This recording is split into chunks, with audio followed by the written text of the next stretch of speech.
20 years of 20 years of IT experience, 15 years in the Agile industry, 10 plus years in culture and leadership expert.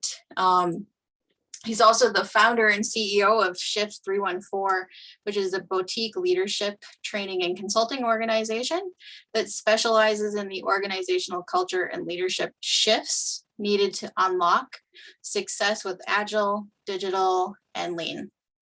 He is the co-creator of the Shift 314 Evolutionary Leadership Framework, SELF, which provides practical step-by-step for the inner and outer shifts needed to unlock business agility. Teal and other new ways of working. Michael has trained thousands of leaders worldwide through his highly accoladed certified Agile leadership training programs, and in 2002 published the groundbreaking book, An Agile Adoption and Transformational Survival Guide, working with organizational culture. He's also published Leading Beyond Change just this year in August of 2021. So congratulations on the new book, Michael and Audrey. And as a friend and mentor, I just simply want to thank both Michael and Audrey for being here with all of us tonight. And with that, I'm going to hand the stage over to Michael. Welcome, Michael.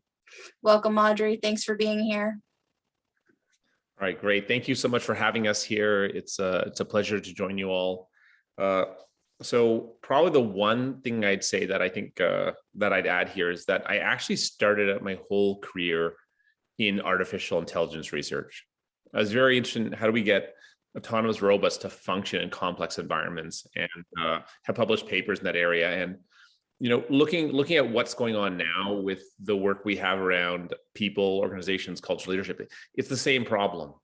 It's how do we actually navigate a complex environment and understand how things are functioning and how to change what's actually happening. So let's dive in here. We're going to speak to you about a very important topic, from servant leadership to evolutionary leadership.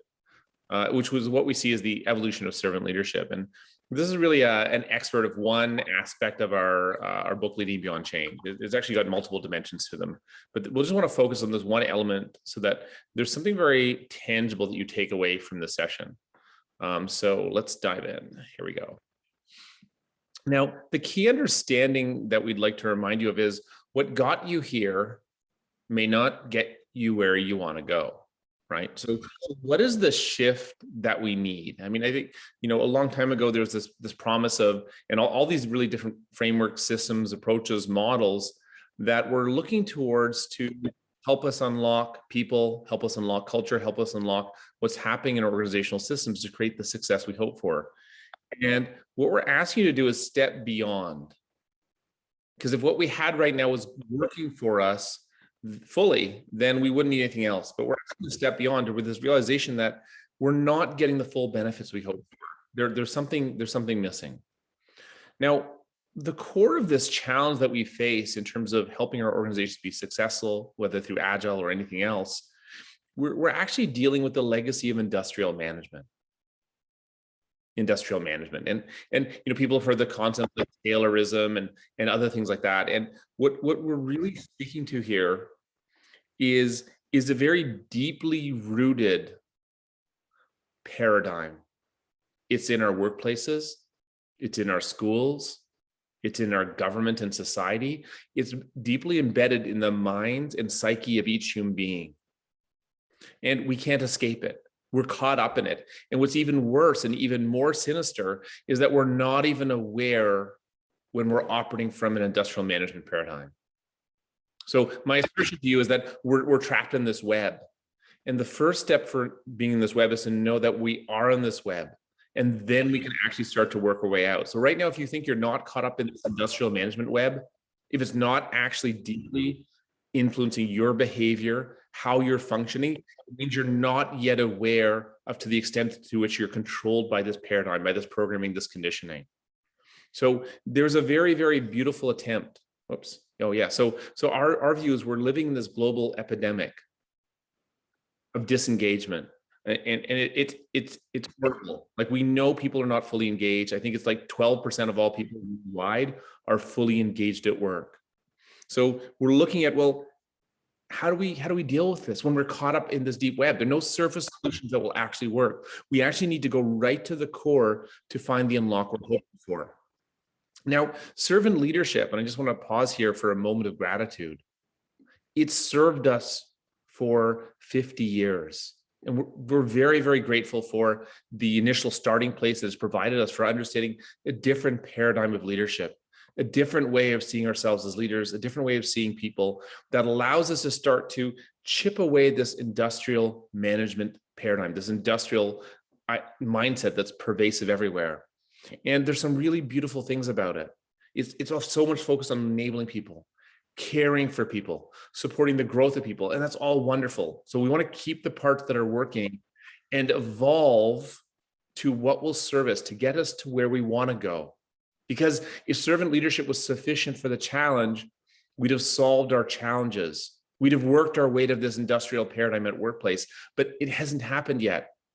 So it's insufficient in some ways. And there are a couple of challenges with it. Number one, the term servant. Very powerful, capable leaders do not see themselves as servant. They see themselves as powerful, capable leaders. They may act to serve the purpose of the organization. They may act to serve people in pursuit of that larger goal. They know how to when to use their power, when not to. So there's a deeper understanding that the word servant actually takes us down a rabbit hole and a bit of a trap.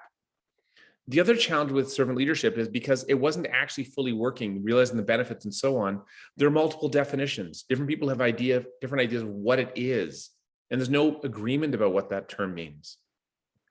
The other key aspect, and this is really the core one for us, is it's only a partial description of what's needed to create a permanent shift towards success, people-centric environments, and so on. And the final thing is that it specifies the outcome. You should show up as this kind of leader versus helping you understand the journey to become that type of leader. And it's so important is to shift from, the goal to what are the steps I need to take now, today, to move towards my goal, to understand that it's not about a change. It's not about learning something and I can suddenly be a different kind of leader, to understand what the meaning of evolving leadership is really all about. So thank you, servant leadership. Let's talk about the evolution. Let's move on. Now, to move on to the evolution, we have to understand that leadership, culture, and organizational change are not actually three separate domains. And we go to this in great detail in the book. But the key understanding here is that leadership in isolation, a lot of it, really great work going on in the world. But when we try to look at it in isolation, it's insufficient. We need to understand how leadership interacts with all other dimensions of all organizational functioning. Otherwise, we're going to miss the mark. We're going to look at too narrow a focus on what leadership actually is and what it means. So what is the journey? What is the journey that we need to undertake, the evolution we need to take to unlock a shift from where we are to the kind of leader we hope to be? Well, our view and understanding is that essentially what we're talking about, if we think about leadership in the larger frame, it's about how do I, as a leader, help my organization evolve from, let's get a pointer over here, from more of a, is this working? Let's see here. Yeah, from more of a traditional organizational system to an evolutionary one, right? One where the attributes of servant leadership plus more are actually able to fully come to fruit. And what this map tells us is that leadership is just one layer. We need to understand all the layers of organizational functioning that are, on the one hand, this Jenga illustrates this industrial management paradigm that we're all trapped in. And we need to understand all the dimensions of the web so we know how to start evolving through each of those dimensions. And leadership is a critical dimension, but it's only one of the dimensions. And we understand that there's a broader shift needed that goes beyond just looking at leadership, but looking at integrated leadership in a broader perspective. So what is this journey? How do we understand moving from where we are as a leader, as an organizational system? It could be your team, your department, your group. It's an organization really, any fractal. How do we move from that and evolve further towards our ideal organization, our ideal of leadership, our ideal way of of functioning together as human beings. All right, apparently it's time to draw. Here we go. So let's talk about this shift. We're talking, and whether it's agile, digital, anything else, there's this general understanding we're seeking to go from where we are now, some organization that has a certain way of functioning, let's draw this blue triangle, to a more evolved state of being, whether you call it business agility, whether you call it the ability to thrive in a VUCA world. People are seeking adaptable, higher performance organizational system. Let's draw it as this much more flexible green triangle. Now, if we look at it and we look into the covers, well, it's actually all about the people. The only way to scale excellence, to scale performance, is through people. And whether we look at it through the lens of culture or anything else, what we see here is that the reason our organization is not functioning that well, this blue square here, is because people at the bottom don't have the adaptability, the focus, the engagement, and so on that we need. But when we look at an organization deeper at the level of culture and leadership, we understand that these behaviors, these low engagements, low motivation, low focus on organizational goals, et cetera, apply at all levels of the organizational system. That's what's going on. So our current way of functioning, whether at a team level, a department, organization, is a reflection of all the people. How people show up every day is the culture of the organization, is the level of performance of our organizational system.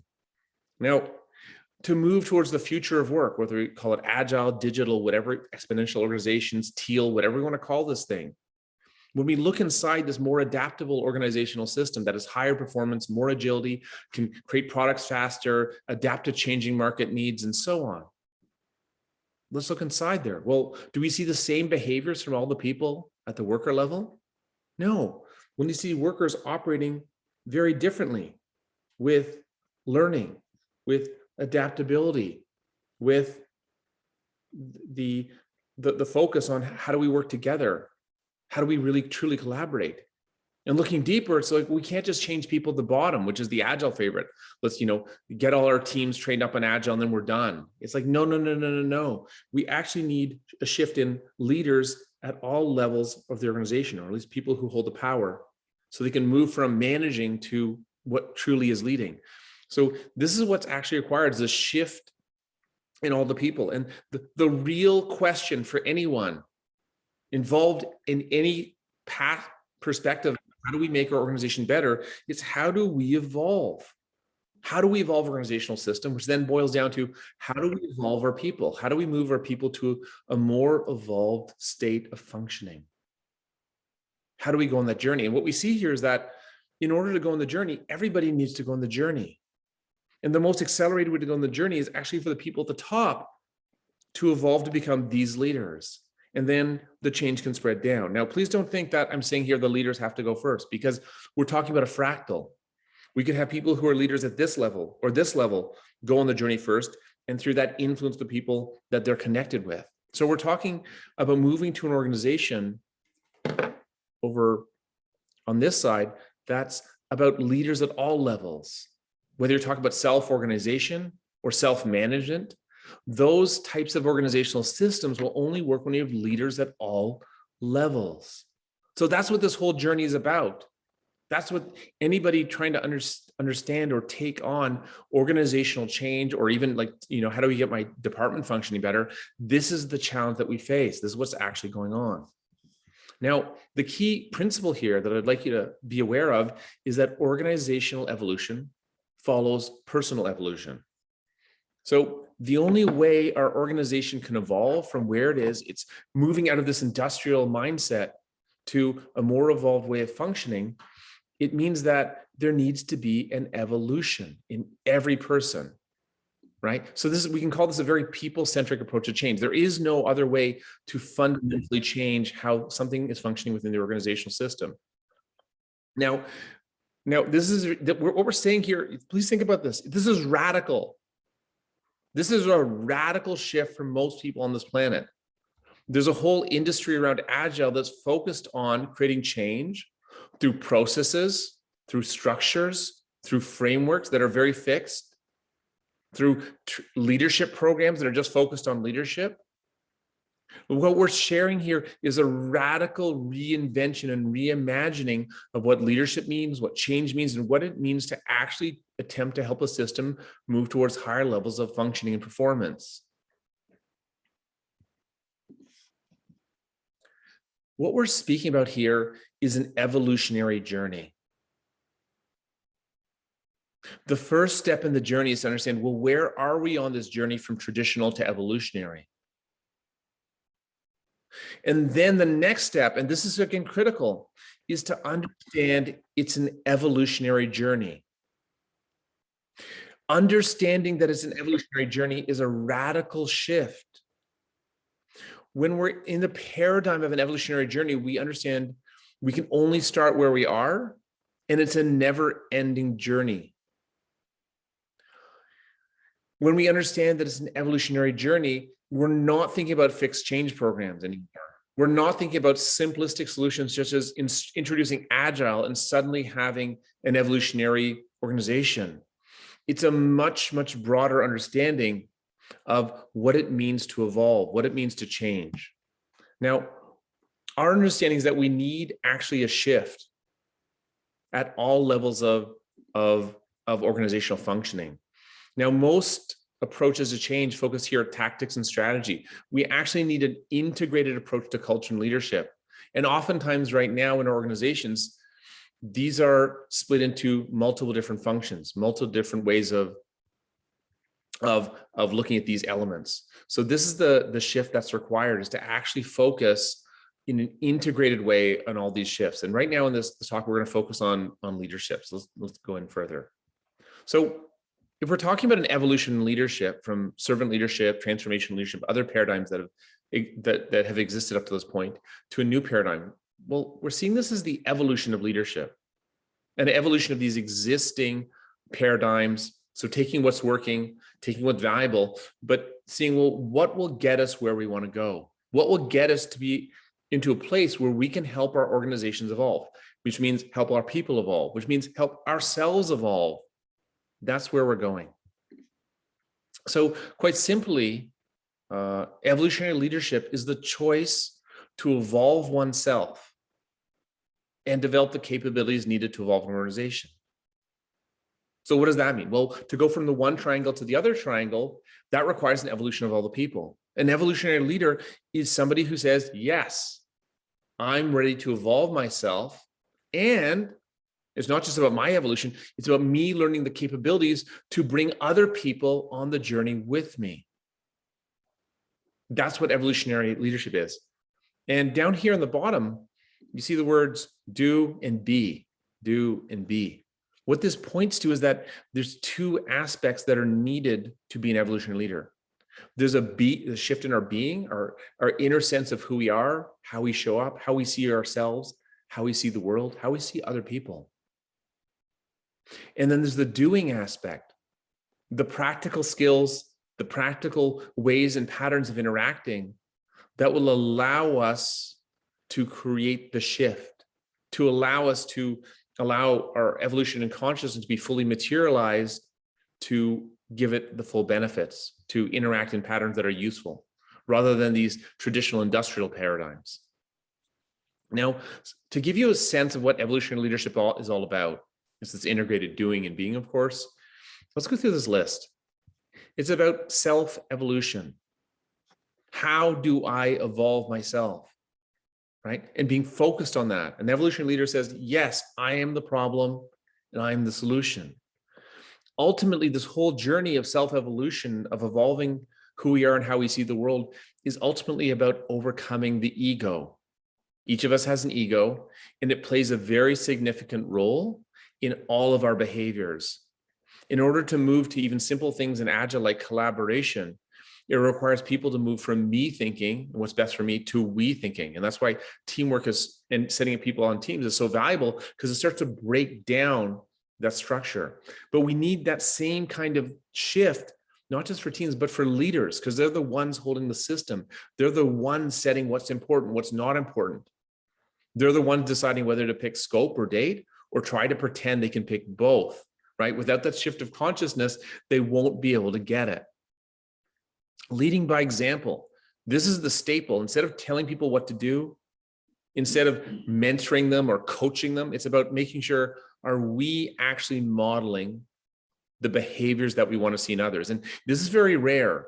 This is a very rare trait. But when we start to focus on this as the pivotal essence of what we need to do, suddenly our interest in self-evolution goes up dramatically because we realize, wait a second, I'm not showing up the way I need to be. If I want the people around me to show up differently, I need to change how I show up because they're just copying my behavior. Now, psychological safety is given a lot of prominence. We've been talking about this for about 6 years now as a key thing in the Agile community. And it's not just psychological safety in the environment. If you as a leader want to create psychological safety for others, you are fully limited by your own level of psychological safety. Psychological safety is a transmission from your inner sense of being. If you are feeling, or to the extent you're feeling calm, stable, present at the core of your being, you're going to have a high level of psychological safety and be able to help others connect with that. If you're like most of us caught up in this industrial management web, we're filled with fear, anxiety, worry, stress. An email comes in, we have that reaction. Like this, we are not in a state to create psychological safety for others because we haven't put the oxygen mask on ourselves first. We haven't done our own self-evolution needed to be in a place where we can support others that way. Going through the list, again, I just mentioned these briefly. There's a lot of details here, but I'll just give you a little bit more. Valuing people. And again, like what? Oh, I care about people. I value people. Yeah, that's what we think cognitively. But behaviorally, because we've been conditioned by this industrial management system, we don't understand the damage that we're causing. We are not aware of the damage we're causing to other people on a daily, hour by hour basis that's actually preventing us from enabling them because we want to help other people thrive. And finally, our key metric of success as a quote leader is how successful are we at developing other leaders? Because as a leader, let's imagine I'm at, at the top of the organization, when I can develop other leaders, and then they can develop other leaders, and so on and so on and so on, then we're going to get the shift at all levels of the organizational system. And evolutionary leadership is about having the characteristics needed to make that shift. So I just want to highlight and stress, this is something, again, very, very different from anything that's very, very much been talked about. The inner shift is the key. And what do I mean by that? Well, knowing things is very helpful. You absolutely need to know things. But in terms of your impact, that's going to have limited benefit. Of course, you need to have practices, skills, and techniques. That's why we say the doing is important. But that's not what's going to ultimately create the unlock. What's going to create the unlock is your state of consciousness, your mindset, your inner state of being. That is the fuel for your behaviors that are either going to uplift people or going to take them out. One reaction, something happens, we have a reaction. That one reaction causes so much damage. We'll have to do 10 good things to make up for it. But when our inner state of being is calm, when we're seeing the events come in and interpreting them in a much more positive way, we don't get taken out. We don't have the reactive behaviors that we used to have. We're able to be that calm, stable influence that will foster people's growth and evolution. So we're going to pause a few times here and just be very practical. What are your next steps? What can you focus on to create the shift that you're hoping for? Whoops. So what's the first one here? Invest time and effort in your self-evolution. I know some of us have very busy schedules. It's like, where can I even find a minute? But just think about it. How much time are you focused on your own self-evolution? I'm not talking about learning new skills or gaining new information. I'm talking about a shift in who you are and how you see yourself. Very deep inner growth work. How much time are you investing in that? And where can you invest more? Item number 2, to spend more time modeling evolutionary leadership behaviors. So if that list of leadership behaviors was something that you thought you'd like to see in others around you, just pay attention to it. Notice your own behaviors. Are you really showing up that way? Where could you show up that way more? And that self-investigation, self-awareness is the starting place and ending place of your leadership evolution. All right. So we had the saying, what got you here may not get you where you want to go. And what's going on with a lot of us is that most people are here. We've gotten pretty successful. We're seeing the benefits. Life is pretty good. It's not as amazing as it could be, but it's pretty good. But here's the challenge. In order to get to a higher peak, in order to get to your next evolution, it requires a process of letting go. It requires a process of unlearning, because what got you here to this local peak, it won't get you where you want to go. So the question is, how ready are you to let go of your existing beliefs, your existing models, your existing self-assessments of which, our usual cognitive biases, I'm great, right? I mean, that's what how our ego lies to us. Are you really ready to look and let go in order to let something new come in to take you to the next level? So we'll go into pattern 13.6. There's a number of patterns in the book. This one's about leadership development to self-evolution. Now you're going, well, leadership development, Michael? What's that about? Well, leadership development's been around for a long time. We talk about leadership development. Some organizations see this as a key activity, usually traditional leadership programs that are much more aligned with this industrial management paradigm. It's almost like some of them are more about management training, like how to function as a manager. But we're talking about a shift from MBA, Masters of Business Administration, or how to manage people, to leadership, which is how to lead people, how to inspire them, how to get them to show up with fire in their belly so they're ready to grow, ready to evolve, ready to serve the purpose of the organization system so that the organization can thrive, so people can enjoy coming to work. It's a different kind of capability. So while leadership development that's happened right now is fine, the key to success to get to the next peak is actually self-evolution. Now, we talked about that before, but let's dive in deeper now.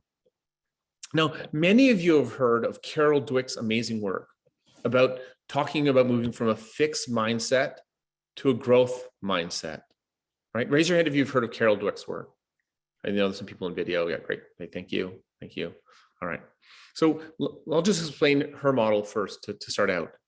So with Carol Dweck's model, some people are in a fixed mindset where they go, oh, well, that's it. I'm stuck.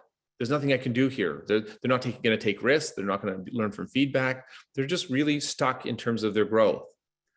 Beyond that, she coined what's called a growth mindset, where people use information as learning. They start to learn. They're ready to grow. Mistakes are feedback. They want to grow. And so this is a really great place to be. It's very helpful for your organization. But in our view, if you want to get to the next peak, if you want to actually unlock people in organizations, we need to go beyond the growth mindset to what we call the evolutionary mindset. An evolutionary leader is focused on, well, my own self-learning, learning about myself, about my state of being, my level of consciousness. When something happens, I ask the question, well, what does this say about myself? Wow, this person had this reaction, or this event happened. What does it say about me? How am I playing a role in this? Now, to give you a concrete example of this, let's give you a very, very concrete example of this. Let's imagine in your organization, in your team, you have a production outage. Let's imagine that for a moment, the production outage. Now, the person with the fixed mindset, how are they going to react to that? They'll be like, oh, well, who can I blame? I'm fine. It's not my fault. I was just doing my job. I was just doing what I was told. No growth. The person in a growth mindset, they're going to show up differently. They'll be like, oh, let's do a retrospective. Let's do a postmortem. Let's investigate root cause. We'll use Lean's fishbone diagram, or ask why 5 times, and we'll get to the root cause. We'll figure out what it was, and we'll put a fix in place so it doesn't happen in the future. Right? There's a lot of agile teams in this place of doing retrospectives and so on. This is a good place to be. This is the start of the journey. But to actually create the shift, it requires an evolutionary mindset. which is where we do all the same things with the retrospective and learning and so on. But then we ask the additional question, how did I contribute to this failure? How did I fail my team? How did I fail my organization? By either inaction, inadequate action, not paying attention. How did my personal behavior and leadership lead or contribute? How was it a contributing factor to the production outage? Oh, right. So-and-so was asking me if I had time to look at something with them, and I was too busy with this other project, and I didn't prioritize that. I didn't ask them how important it was. I contributed to this failure. Or if we're directly involved, it could be like, oh, I was doing this thing. I thought I had it, but I didn't ask for help. I didn't get someone to check to make sure that my assumptions were correct. Oh, I'm the problem. I'm the solution. So we're talking about like an exponential jump in the depth and quality of learning. That's what a shift to evolutionary mindset is. So I've got a question for you. Let's go to this poll question. The URL here is at the top of the screen. And the question is, what is the mindset of most people in your workplace? What is the mindset of most people in your workplace? I'll get out of the way here for a second. And just take a moment. And the URL here is at the top of the screen, polleeby.com/orgs. You don't need to log in. It's fully anonymous. If it's asking for a username, it's my username, which is ORGS, because they're about how to build thriving organizations. So just take a moment to click on which box most people in your organization are in. Are they in a fixed mindset, growth mindset, or evolutionary mindset? When something goes wrong, where do they look for first? I'm not to blame. What can we learn about this as a group? Or how was I showing up, playing a role in what's just happened? Where are people in most of the people in your organizational system? Just take a moment, polleeby.com/orgs. We'll give people a moment here to respond. So we're seeing a number of people sensing a fixed mindset, more people in a growth mindset, not a lot of people sensing evolutionary mindset, right? This willingness to take our learning to the next level, to understand and work on our own evolution rather than just the evolution of the system. All right, great, thank you. So we're seeing 7 in the fixed mindset, 6 in the growth mindset, 0 in the evolutionary mindset. So this gives you a sense of what is happening in my organizational system, which will give you an understanding of, well, how is my organization functioning? So as we're seeing here, this has nothing to do with agile, nothing to do with digital, nothing to do with your process. It's simply about what's up with the people. What's up with the people, and where are they on their journey? Where are they in their focus? Okay, so let's continue.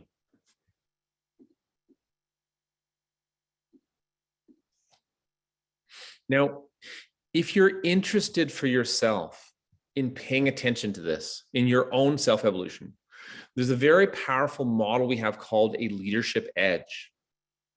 What a leadership edge does is says, well, somewhere on your journey, your leadership journey, from let's say 1 to 10, from traditional to evolutionary, you're here. You're maybe at a 4 or a 5, and you want to be over here to 10, but like you're hitting your edge, you're hitting your limit of how you can show up day in, day out when there's a crisis happening and so on.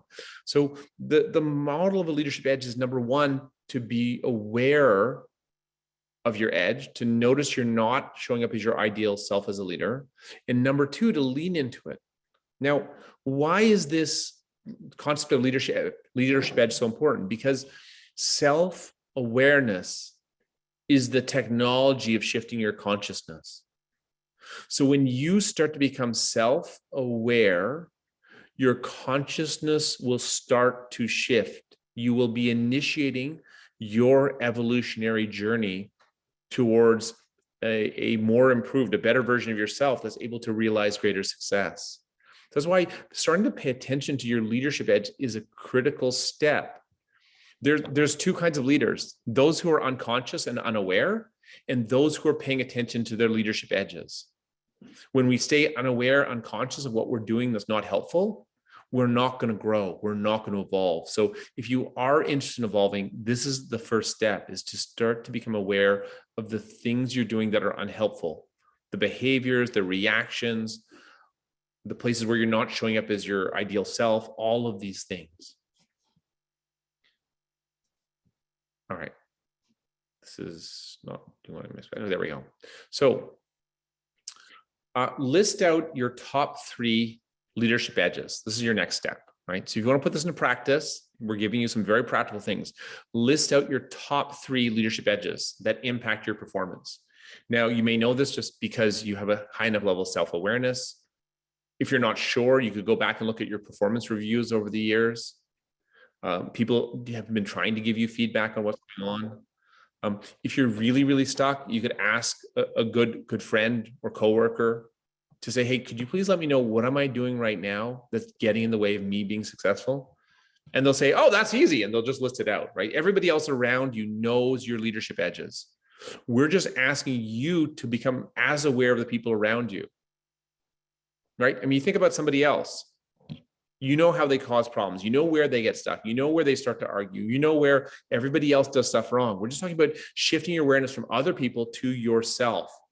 The data is there. The truth is out there. We just have to look at it. Number 2, spend time. And this is the key ingredient. You need to put in effort here. Spend time each day noticing the negative consequences of your leadership edges, right? So these are deeply imprinted patterning from this industrial management system. It's not your fault. We all grew up in this system. We all grew up caught up in the web. Your job is to notice how you're caught up in the web and spend time each day noticing the consequences of those behaviors, right? When you start to notice the consequence, that will lead to a shift in the behavior. This is the technology of shifting consciousness. It's possible. It's not that complex. You just have to start putting effort into it. So we'll go on now to the next pattern. This is the last pattern, and then we'll go close. Pattern 7.2, from learning to unlearning. Learning, while that's valuable, it's useful, it's helpful, we're actually, and this is the key secret, is to moving towards unlearning. Now, when we talked about being at one peak and wanting to go to the next peak in our performance, that actually requires us letting go, which is what we call unlearning. This is the actual untapped potential of mankind right here. Now, it turns out that you've been on planet Earth a certain number of years, and you have a number of beliefs or models of how things work. Everything that you believe right now is an assumption. I'll repeat this. Everything you believe right now is an assumption. In Agile, we talk about running experiments, testing our hypotheses, making sure we have correct assumptions. This is the work, is to turn that idea inward, to start questioning our own assumptions. Oh, I think good leadership is this. Is that actually accurate? I think effective organizational change looks like this other thing. Is that assumption that I have, that belief I have, is that actually true? Let me test it out. Let me investigate. Let me poke at it. And when we are committed as an individual to questioning our assumptions, guess what? We will never get into an argument ever again. Can you imagine that? Never, ever getting into an argument with anyone? Well, why would you never get an argument? Because if someone says, hey, it's X, you'll be like, oh, that's interesting. I thought it was Y. Tell me more. Maybe it is X. Share more. What are you thinking? And then they say, oh, great. Well, what are you thinking? Well, I thought it was Y because of this and this and this. And then you attempt to engage them in dialogue to say, well, what's really true? What's actually going to serve us better? Hey, what experiments have you run with X? What experiments have I run with Y? What's actually worked better in practice? Oh, neither of us have any valid data. Oh, either could be correct. We actually just don't know. That's what it means to be in the place of unlearning, of questioning your assumptions. You will never, ever get into an argument with anyone else because, oh, somebody else has a different perspective. That doesn't match my data. Okay, that's not a problem. But we're not like that. We are so attached into our own perspective. We're so protecting each belief, each idea like a precious treasure. That is the trap of our egoic mind or egoic consciousness. And when we start to see the damage that we're causing to ourselves, how we're blocking our own learning and growth, it unlocks our ability to be successful. So we'll show you this video to give you a feeling for what is it we're really talking about. Right, let me hold on. I'm learning the secret here. I'm going to make myself disappear first. No. We'll never get it out now. So certain are you? Always with you what cannot be done. Do you nothing that I say? Master, moving stones around is one thing. This is totally different. No, no different. Only different in your mind. You must unlearn what you have learned.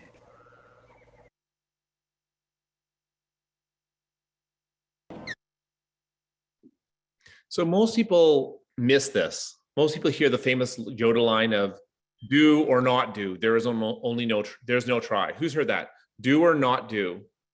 There's no try. Who's heard that? Raise your hand. Yeah, people have heard that quote. But this is the more important. This is Yoda's famous quote. You must unlearn what you have learned. Luke Skywalker in this video does not believe he could pull his starfighter out of the swamp by using the Force, right? Of course, it was possible. We saw that later on in the movie, right? But let's look very practically at you, at me. We are caught up in the web of industrial management. We are caught up in the belief that it can't be done. We're caught up in the belief that things need to be a certain way. So what we're asking you to do here is really question everything you believe. It'll unlock your leadership. It's actually the secret. Without unlearning the things you know now that are come from this industrial way you've been programmed by society, you cannot function and help elevate anybody around you. You've got to elevate yourself, then you can help elevate others. All right, so what are your next steps? Oh, I got to turn myself back on here. Here we go. What are your next steps? List out the topics or areas where you get into arguments with others. Check for assumptions that you're correct. Like, how do you really know? How do you really know? Have you validated it? Have you run experiments? Have you actually measured it? Or does it just seem like, oh yeah, I thought this was true, and it's time to question what we really believe so we can find out what's actually serving us. It's the only way to escape the web of industrial management. Number two, how comfortable are you with people who have different ideas? And I'll be very, very, very clear. Let's imagine for a moment that you like Agile. Well, how comfortable are you with people who like Waterfall? How comfortable are you with people who do not like growing and evolving? Like, how comfortable are you with other people who have different ideas that are quite different than yours? Is that okay? Is that not okay? Right? And what we see here is when you're ready to unlearn everything, it's okay for other people to have ideas. It doesn't seem to make sense to me now, but maybe it'll make sense to me in the future, maybe not. And it's okay. So what we're speaking about here is this journey from traditional to evolutionary. To understand that in order to escape the web of industrial management, this Jenga here, it requires a shift at multiple levels of organizational functioning. But here's the deal. It's about a shift in all the people. So the only person we actually have control over is ourselves. You may have noticed you can't control what anyone else does. You can only control yourself. So the place where you can get the highest ROI to create the shift you may hope for is by focusing on your own journey, your own evolution. And that's what evolutionary leadership is all about. All right. So if we're thinking about our evolution, from where we are now to where we hope we might be, whether we're thinking as an individual, as a human being, as an organizational system, could be your team, your department, your whole organization. The most important thing to understand about this evolutionary journey, in a way, is what's happening now. What is your current rate of evolution as an individual and as an organization? And what are the evolutionary capabilities that you have? Think about this. For you to evolve, you need to have evolutionary capabilities. What are those capabilities that you have right now that are allowing you to evolve, to change how you're showing up? And if it's not where you want to be, how can you acquire more of those evolutionary capabilities? And it's the exact same conversation as your organizational system. What are the evolutionary capabilities of your organizational system? What is its rate of evolution? How can it acquire faster, more capable evolutionary capabilities so that it can go on the journey faster, to create a more rapid shift, to create an environment where people can do their best, are passionate about showing up for work, and are able to create amazing outcomes. So we'll close there. I just want to thank you for taking the time to join us. Please feel free to connect with me on LinkedIn. Would love to stay connected. And in terms of resources, if you're curious about going deeper, we've got lots of articles on our website. I'll sign myself for a bit more. shift314.com/blog. We've got very interesting articles, like really, really key stuff if you're trying to understand how to break out of this industrial management paradigm and what are the traps, because there are a lot of traps out there where people say, oh, this is a really good way to go. Like, I'll give you this one article: autonomous self-organizing teams don't work, right? Like, we need to know the truth, especially if Agile, we're trying to do a lot of things with good intentions, but actually creating delays and damage. Or saving the frozen layer of middle management, which actually is not frozen. There's just a misunderstanding of what's going on. So please feel free to check those out if that's of interest for you. It's on our website. And if you're interested in going deeper, again, the book that I wrote in 2012, An Agile Adoption and Transformation Survival Guide, Working with Organizational Culture, this is still probably the best explanation of how Agile is itself a culture system. It's talking about a fundamental shift in how people show up and treat each other and function. If you're interested in going deeper in your journey of evolutionary leadership, highly recommend a book Audrey and I co-authored called Emotional Science. Our view is very straightforward. The truth is, you've been lied to about how your emotional system works. There's actually a very straightforward way, and the book walks you through this, how you can actually determine how your emotional system works yourself, not by believing in else, but running experiments with your own emotional system. And when you do that, you discover that it's impossible to control your emotions, but you can learn how to surf them. And so it really is a fundamental tool for self-evolution. Do we play this? Yeah. If you're interested in going deeper on the book, it actually contains 50 business patterns to lead organizational evolution. It's giving you the practical maps, models, tools for understanding deeper about what is reality. How can I function from that? To understand the industrial myth about performance. Performance actually comes from people who are engaged, who are passionate. And when we focus our attention on the people, that unlocks everything. But we, as leaders, need to understand the paradox of power, how to use power for good, and how to use power to hold space for others so they can step up in their brilliance. Most of the focus is actually on how to create change in an evolved way of functioning that will actually lead to the outcomes that we want. All right. So there's a free sample on our website, shift314.com. And the book's also available now on Amazon and other places.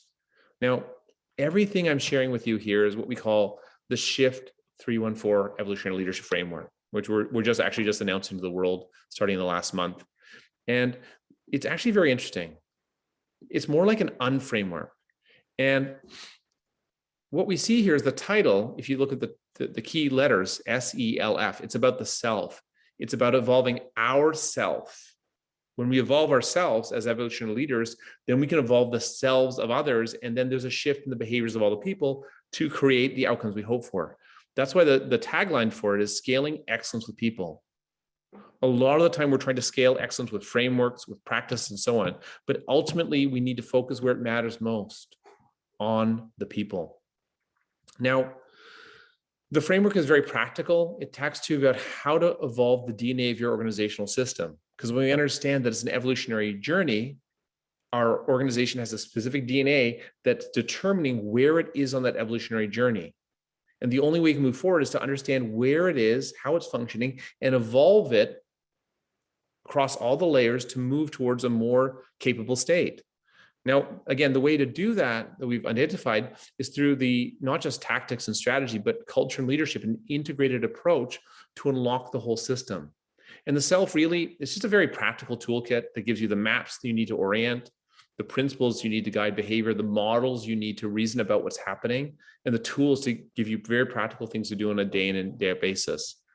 And so this is actually the core of our work. Part of it is presented in this talk and more in the book. There we go. All right. If you're interested in going even deeper, we have a Leading Beyond Change training coming out probably in the next quarter. And right now our certified agile leadership training is available. There's a North America course coming out. All right, we'll open up now to Q&A. I really love to, if you can just unmute and share your questions, or if it's more comfortable for you, you can just place it in the chat, and I think one of the hosts will read it out. Thank you so much, everyone. Great. Actually, I just saw in the chat window, the question was, thank you, Angel, for that question. The question is, do you have tips on how to become more self-aware? That's actually an incredibly good question. So what the truth about self-awareness is that it itself is a journey. It is a journey. So if you think about your self-awareness level right now is somewhere between 1 and 10. And most of us, because we've been caught up in this industrial web in traditional society, we're on the lower end, like a 1, maybe a 2, maybe a 3. Now, in terms of what we shared earlier, let's combine two different things. We talked about an evolutionary mindset as being ready to look at yourself. So the really powerful thing to do is integrate that, ready to look at yourself and what's going on with you, to what we shared about questioning assumptions. When you're ready to question assumptions about yourself, your level of self-awareness will go up dramatically, right? So we talk, it's one thing to question the models we have about change, about what's good leadership, about what is good culture, what will help, what won't help.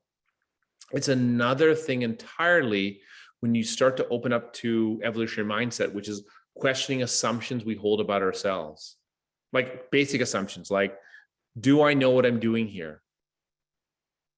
And instead of saying, yes, I do, which is the default answer of the ego, to say, well, how sure am I that I know what I'm doing right now from 1 to 10? We can start to question what's going on around us so that we can become more accessible. And the whole of the book is actually designed to elevate your level of self-awareness. I mean, there's a specific chapter called Unlearning, which goes into great detail. It's got 3 really good patterns there that talk about how we are trapped in basically a distortion of reality. That's a function of the way we function on this planet and so on. But really, the whole book is designed to rapidly shine a light so you're aware of how you really are showing up as a leader. I put the 4A's leadership in the chat. Yeah, Audrey also put this article, 4A's leadership, which is actually the next step. We sort of give you the baby version. That's the next step, and that's the model that even our most advanced students use at this time, because it's really this deep level of behavioral awareness that allows us to start to unravel this conditioning that exists. Other questions? So if nobody else can ask questions, I'm going to just follow up a little bit more on that. So I really try to be self-aware, but I find myself at times being so self-aware that I become doubting of everything, which is what I'm hearing you say. How do you not let that affect, the qualities that you really do have? Yeah. So probably I'd say what you're describing is a leadership edge called self-doubt. Yeah. That's actually what it is. So start to be aware of the damage. Be very practical. Start to be aware of the damage self-doubt is causing you. Okay, thank you. So it's okay to question, but not having confidence in yourself is you just see the damage that's causing to your success. And that awareness on that leadership edge will start to lead to an unraveling of it. Thank you. You're welcome.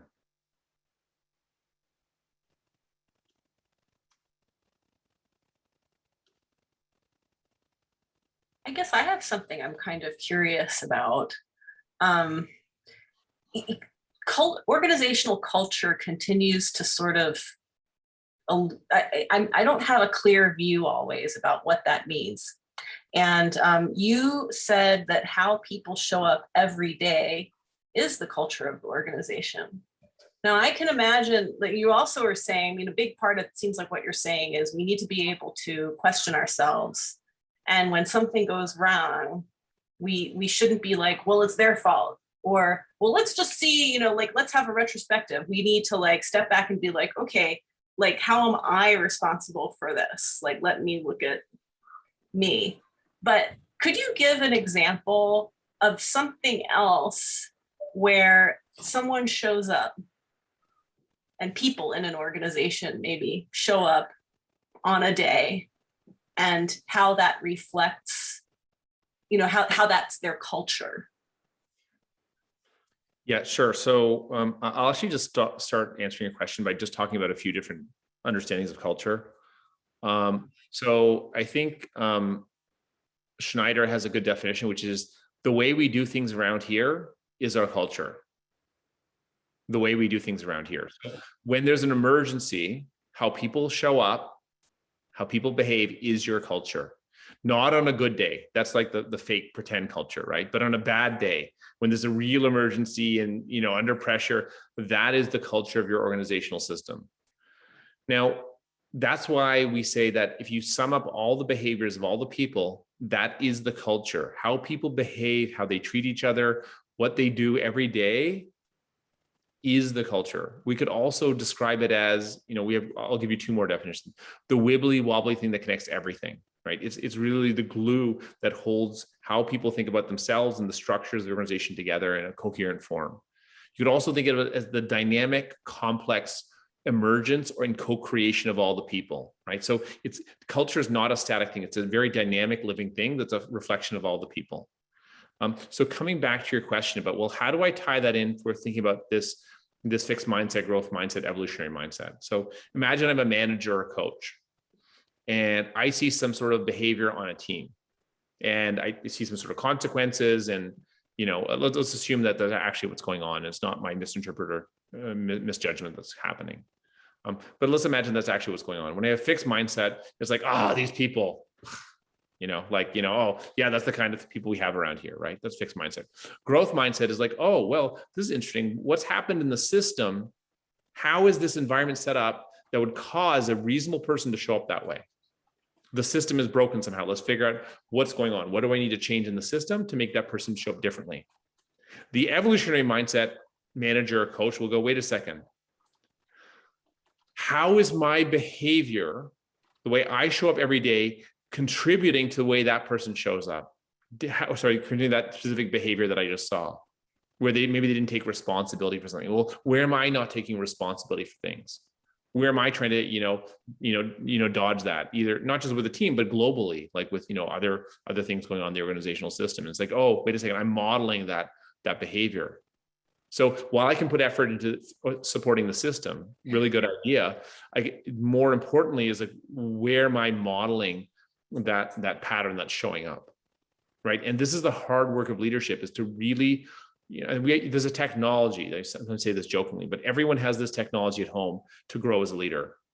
It's called a mirror, right? We look at the mirror and we're honest with ourselves, right? And it's really, really hard work, but there's no other way, right? I mean, we can hit other people to help contribute information, to help us triangulate what's really going on with us. But those people need to be quite evolved to be able to support us in that way. So yeah, but really it's about our willingness to look at what's really there. Does that help? Yeah, thank you. Okay, great. Good question. And Michael, we have a question from Ipsida. Is a leadership edge the same as a psychological blind spot? So The definition of psychological blind yeah, spot? yeah. So no, it's not. So let me go through in detail what I mean by that. So let's just get this. I'm going to get this up behind me. Hold on. Move this away. The leadership edge says I'm somewhere on my leadership between 1 and my leadership, somewhere a leadership dimension, some sort of leadership capability is between 1 and 10, right? For example, I'm at a 4, right? A blind spot is when I'm at a 4 and I don't know I'm at a 4. That's what a psychological blind spot is. Everyone in every dimension of your leadership, you're somewhere between 1 and 10. 10 is great leadership, 1 is sucks, right? And you're 1 to 10 for all these dimensions of leadership functioning. So it's a psychological blind spot when you're not aware of what the dimension of leadership functioning is, and you're not aware of what number you're at. Then you're in a psychological blind spot. Most of us, because we've grown up in this industrial management society, because of the functioning of our society and the kind of focus and training, most of us have huge blind spots. Like there's a technology called the Johari window. What do I know about myself? And what do others know about me? And everybody else knows pretty much what we're doing wrong that we have no idea about, right? So I'd say generally, 95% of society, we're primarily living in a psychological blind spot. And now it's not your fault. It's a functioning of two things. One is the nature of the egoic structure of the mind. Number two is this industrial management paradigm. So between those two, people are just taken out horribly, right? This is why our workplaces suck, right? Because if what it is saying wasn't true, our workplaces would be amazing because leaders would look at themselves, they'd see what's going on, they'd change how they show up, and we'd have wonderful workplaces, right? But the fact that our workplaces by and large are not as good as they could be is a reflection of that. We're all caught up in this web, and it's not your fault. You haven't done anything wrong, but we're just trying to put you in a place where you can choose what you want to create for the future. You're not responsible how you got here, but now that you have some awareness and information, you have a choice about what you want to create as a human being on this planet. So, Michael, can we say that this such psychological blind spot can be related to lack of awareness, not being or not displaying humility, not being humility or showing ourselves as vulnerable? Yeah, so if we go back, I mean, so these are all related concepts, of course, right? Mm-hmm. But if we go back and look, if you come back to my definition of awareness, self-awareness is somewhere for everyone between 1 and 10. So that means everyone has blind spots. And the greater that we have, the greater number of our self-awareness, the fewer blind spots we'll have, or the less important, significant ones we have. Now, when we're aware of our leadership edges, then we can be vulnerable. Then we can take responsibility. Then we can say, oh my gosh, I'm so sorry. I didn't show up the way I wanted to show up here. I didn't show up as the leader I'd like to be. But we can only do that when we have self-awareness. We've moved out of the psychological blind spot. We know where our leadership edge is, where we are from 1 to 10. Then we can actually be vulnerable. Then we can actually repair relationships. No one's expecting anyone to be perfect. We're required to be perfect. All we are required to be is honest. Hey, you know what? I did this thing and it caused damage. I'm so sorry. That's not how I want to show up. Very simple words, but we can't do that. We can't take that responsibility for behavior until we actually know what it is we're doing.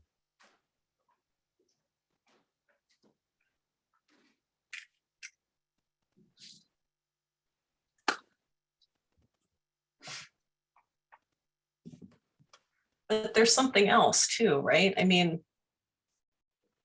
if we take responsibility for our behavior, that means that we're ready to face the repercussions of that behavior. And I would say that, you know, in an organization that in an ideal organization, then, you know, we would not be lose our job or lose our status or lose face when we would admit to being wrong. But I think that so often, I think it's quite normal that, you know, there's a penalty for that. Yeah. So I'll say the exact opposite of what you're saying right now, which is everybody knows when we're wrong. Everybody knows when we've made a mistake. But what happened? The fact we've made a mistake or done something wrong doesn't change the past. We can't change that. What we can do is in the present moment take responsibility for that, which is actually seen as a sign of leadership and is actually a good trait, right? So you know, there's some few exceptions where you know you don't want to do that. Maybe like 1% or 3% or something like that. But by and large, everybody knows what's happened. But when we admit it publicly, it means we're taking responsibility. And then we're also saying, and this is what I've learned from it. And this is why I tend not to repeat it. Then they'll say, you know, it's not held against us anymore. In fact, we've actually just demonstrated our leadership because we're open to growth. We're open to learning. So everybody knows what we've done wrong, but we're just talking about admitting to, number one, admit it to yourself. It's the self-awareness step. Number two, and this is like a more advanced leadership step, admit it publicly, right? And say, "Look, I'm so sorry for this," and apologize. And that does so much to recover from that error. It's not about being perfect. It's about recovering and taking responsibility. If we looked at that diagram of, moving from, I'll put it up here. If we look at the diagram of moving from, traditional organization to a more evolved one, where did it go? I don't see. Okay, here we go. If we look at this journey, people who are showing up in this green mode, they're showing up differently. They're taking responsibility. They're saying, yeah, I did that wrong. Whoops. Okay, what can I learn from it? That's demonstrating a growth mindset, at least learning at an external level. Learning internally would be an evolutionary mindset. And that's what we actually want to see in our people, because that's what's going to unlock success. And I think, just to honor your question like a bit deeper, some of us work in very traditional organizations, very, very hierarchical, very scary, very dangerous, right?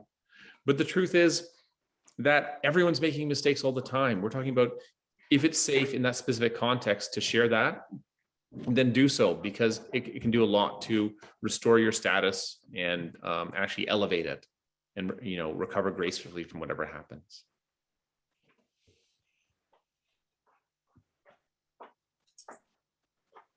Thank you.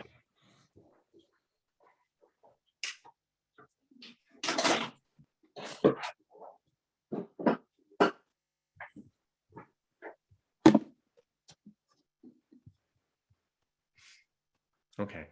Well, thank you so much, everyone, for joining. I really appreciated the questions. For those of you who won the book, I really hope you enjoy it.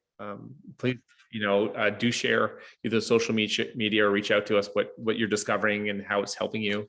And thank you to all the organizers for hosting this event. You've created a very beautiful space. Really, really very nice. Sample chapters on the website. Yeah, and if you want to get started without getting the book, there's sample chapters on the website. Yeah, thank you so much, everyone. Thanks, Michael.